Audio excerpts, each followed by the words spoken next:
Apiculture या मधुमक्खी पालन।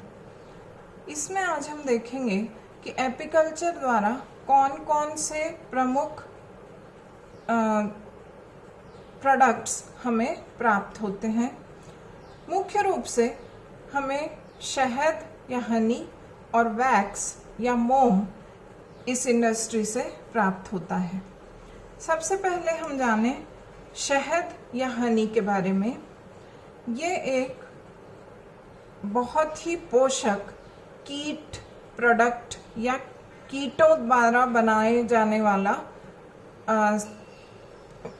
वाली वस्तु है। इसे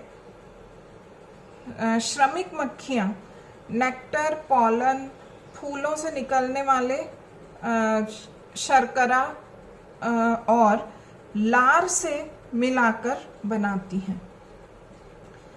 श्रमिक मक्खियाँ फूलों से ये सब चीज़ें एकत्रित करके लाती हैं और उसका भक्षण करती हैं या उसे ग्रहण करती हैं अपने पाचन तंत्र में। इस दौरान उनकी सलाइवा या लार इन चीज़ों में मिल जाता है और ये मिक्सचर या ये मिश्रण उनके पाचन नलिका या क्रॉप में पहुंच जाता है। क्रॉप में कुछ एंजाइम्स इसमें मिलाए जाते हैं जिसके द्वारा इसमें कुछ रासायनिक परिवर्तन होते हैं और वह शहद या हनी में कन्वर्ट हो जाता है। इसके बाद इस हनी को वापस मुंह से निकालकर या रीगर्गिटेट करके ये हनी सेल्स या छत्ते के शहद वाले कक्षों में भर देती हैं। इन कक्षों में भरने के बाद मक्खियाँ अपने पंखों के बहुत तेजी से फड़फड़ाने के द्वारा इनमें उपस्थित पानी की मात्रा को कम करती हैं या शहद को गाढ़ा बनाती हैं। शहद में 80% शर्करा और बाकी हिस्सा मिनरल्स, विटामिन्स और आसानी से मनुष्य के रक्त में अवशोषित हो जाने वाले यौगिकों से मिलकर बना होता है।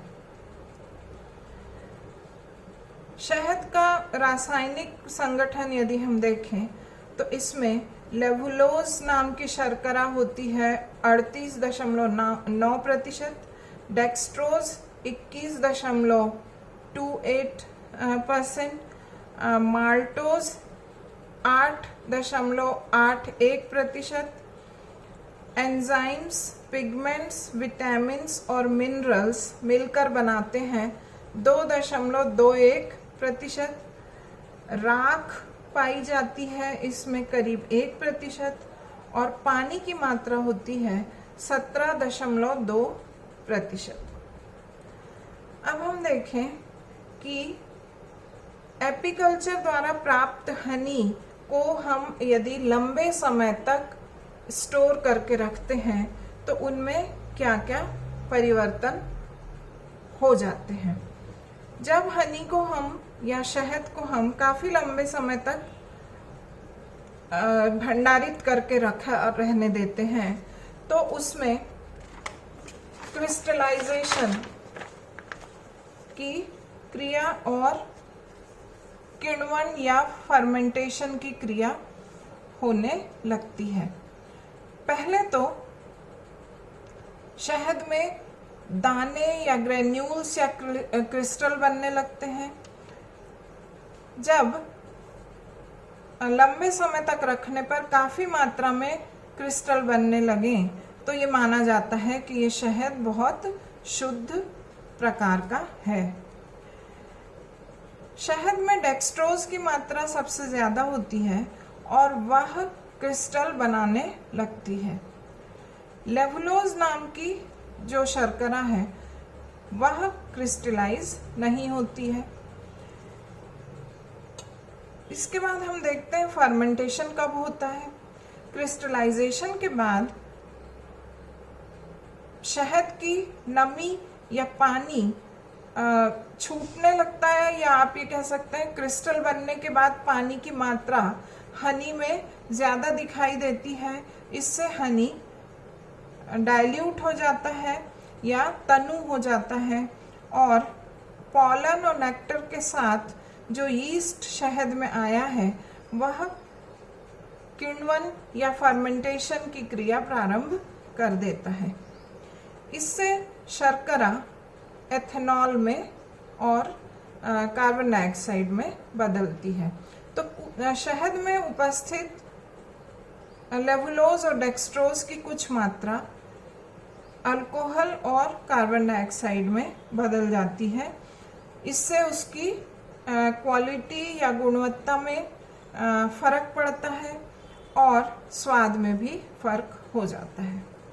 इसके बाद हम आते हैं शहद के व्यापारिक महत्व पर। यह भोजन और दवाओं में उपयोग में आता है। करीब 200 ग्राम शहद या हनी की पोषक गुणवत्ता अगर हम देखना चाहें या तुलना करना चाहें तो इसका पोषक महत्व 11.5 लीटर मिल्क के बराबर होता है, या उतना ही पोषण 200 ग्राम हनी से हमें मिलता है।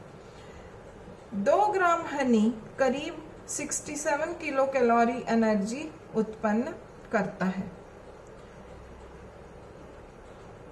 फिर हम आते हैं इसकी मेडिसिनल वैल्यू पर या औषधीय गुणों पर। शहद को एक एंटीसेप्टिक, एक सेडेटिव और हाई एनर्जी फूड सप्लीमेंट की तरह उपयोग में लाया जाता है। आयुर्वेदिक और यूनानी पद्धतियों में शहद का बहुत महत्व है।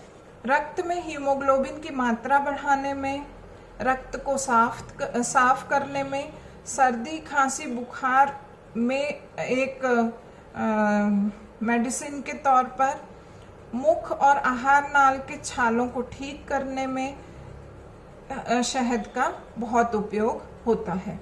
न्यूमोनिया और टाइफाइड में भी यह जीवाणुओं से लड़ता है, यह माना जाता है। शहद के अन्य उपयोग यदि हम देखें तो यह बेकरी में केक्स और बिस्किट्स की शेल्फ लाइफ बढ़ाने में काम आता है। इससे अल्कोहलिक ड्रिंक्स बनते हैं। मुर्गी पालन और मछली पालन इंडस्ट्री में इसका उपयोग होता है।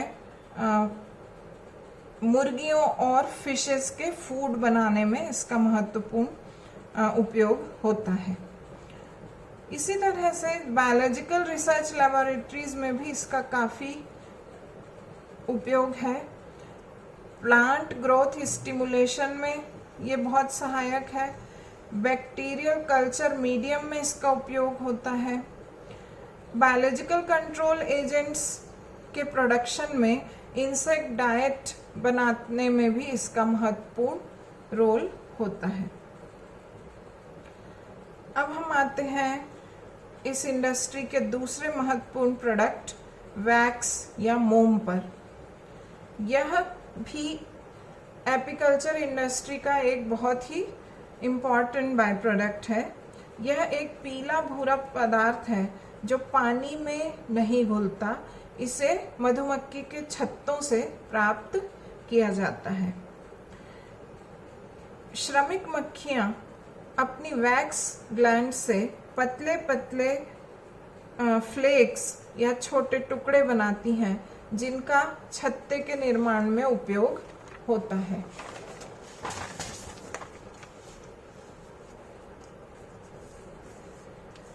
इंसेक्ट्स से प्राप्त किया जाने वाला वैक्स या मोम इन कंपाउंड्स का एक कॉम्प्लेक्स मिक्सचर होता है या जटिल मिक्स होता है। ये कंपाउंड्स हैं इवन नंबर्ड अल्कोहल्स, जो कि C24 से या कार्बन 24 से कार्बन 34 तक के होते हैं। Even numbered normal fatty acids, ये भी कार्बन 24 से कार्बन 34 तक वाले फैटी एसिड्स हैं। और odd numbered normal paraffins C23 से C37 तक के ऑड नंबर्ड पैराफिन्स। इन तीनों प्रकार के कंपाउंड्स का मिक्स अलग अलग प्रकार के इंसेक्ट से बनाए जाने वाले वैक्स में अलग अलग प्रोपोर्शंस में पाया जाता है।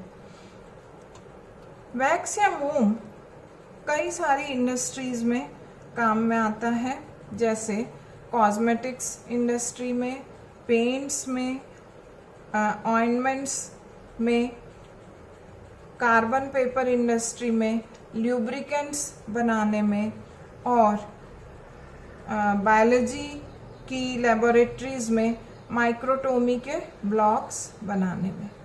तो यहाँ पर हमने देखा कि मधुमक्खी पालन के द्वारा हमें दो प्रोडक्ट्स प्रमुख रूप से मिलते हैं, एक है शहद और दूसरा वैक्स। दोनों की रचना और दोनों के कार्य और महत्वपूर्ण उपयोग हमने यहाँ पर देखे।